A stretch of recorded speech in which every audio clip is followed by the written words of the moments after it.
Assalamualaikum warahmatullahi wabarakatuh bersama Mbak Umi dan buat teman-teman semuanya, semoga selalu sehat, selalu bahagia, dan selalu berkelimpahan. Nah, teman-teman, pada kesempatan kali ini Mbak Umi ingin sedikit bercerita, ingin ngobrolin tentang mimpi basah. Iya, mimpi basah. Apa sih mimpi basah itu? Yuk, kita dengerin sampai selesai. Nah, yuk kita kembali lagi pada pembahasan tentang mimpi basah gitu ya. Nah, sebelumnya Mbak Umi izin sedikit bercerita kenapa sih Mbak Umi harus mengambil tema mimpi basah gitu ya. Begini teman-teman, jadi sebelum saya ngonten tentang ini, kemarin malamnya Mbak Umi mendengarkan obrolan antara si kakak dan si adik. Jadi si adik yang masih usia 6 tahun, si kakak sudah 11 tahun. Jadi si kakak ini sudah kelas 5 gitu ya. Eh, si kakak bercerita kepada adik gitu ya. Bercerita tentang ngompol-ngompol begitu ya. Nah, kemudian terlontar ini dari si kakak mengatakan kalimat mimpi basah gitu ya. Nah, spontan kan sebagai bundanya kaget. Kok kakak ngomongnya kayak gitu ya.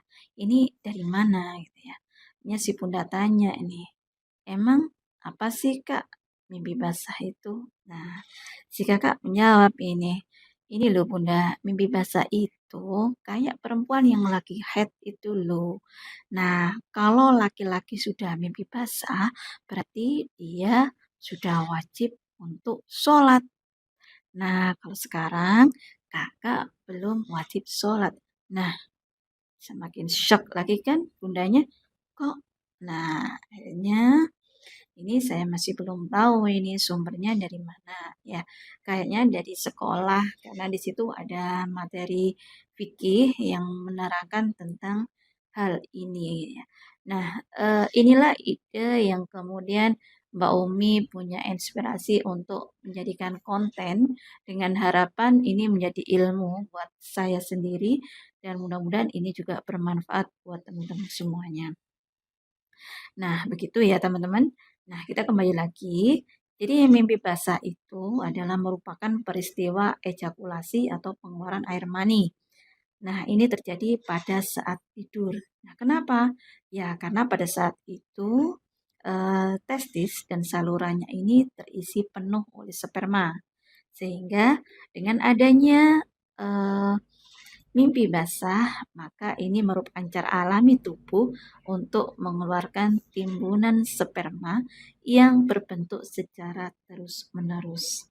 Maka dikatakan saya mengambil sumber dari webnya Perkumpulan Keluarga Berencana Indonesia atau PKBI Yogyakarta.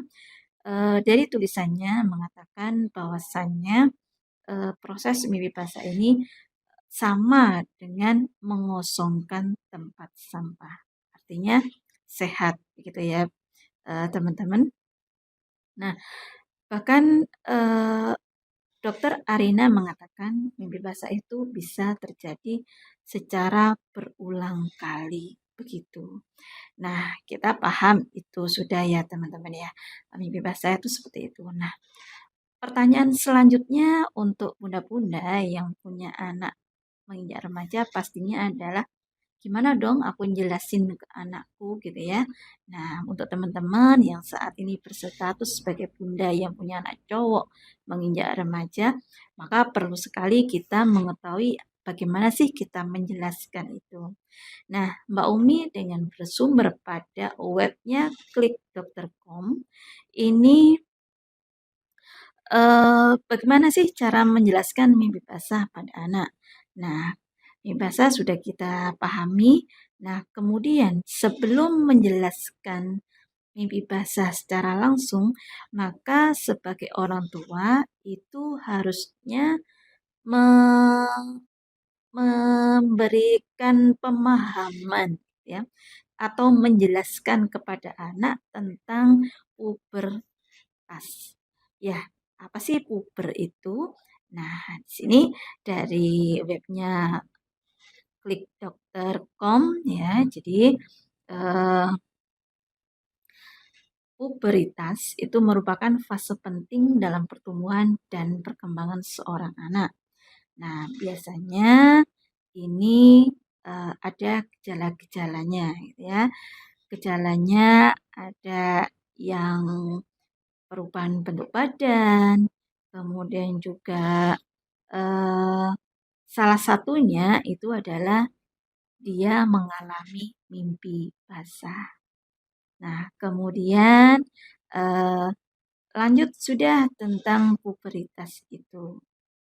Nah, nanti puberitas ini ya namanya puber gitu ya. Maka kalau lebih spesifik lagi gitu ya, ada perubahan bentuk badan, perubahan suara. Kalau cowok itu berarti ada muncul jakun, kemudian tumbuh bulu pada daerah-daerah tertentu ya seperti itu. Maka setelah itu kita jelaskan pengertian mimpi basah gitu ya.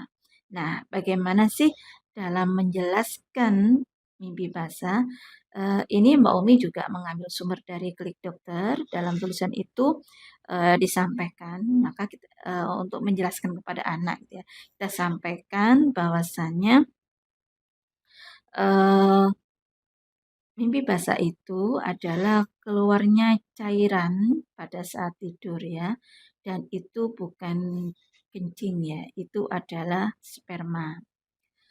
Dan ketika sudah mengalami itu, katakan pula pada si anak kita, tidak boleh seorang pun yang bisa menyentuh penisnya, gitu ya. Karena itu sudah puber, kamu sudah balik, itu jadi aurat kamu, gitu ya. Dan tidak boleh sembarang orang menyentuh penis kamu, ya.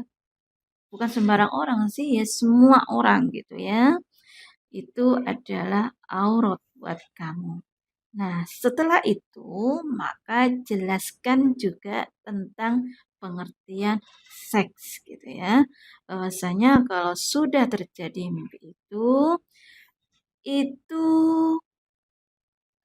istilahnya apa namanya? Hubungan-hubungan yang terkait dengan eh, kemaluan gitu ya. Itu hanya boleh dilakukan oleh pasangan yang sudah menikah. Kalau tidak menikah, maka itu hukumnya dosa dan bisa dihukum baik di dunia maupun di akhirat. Karena itu sudah masuk perbuatan yang sangat sangat melanggar, gitu ya.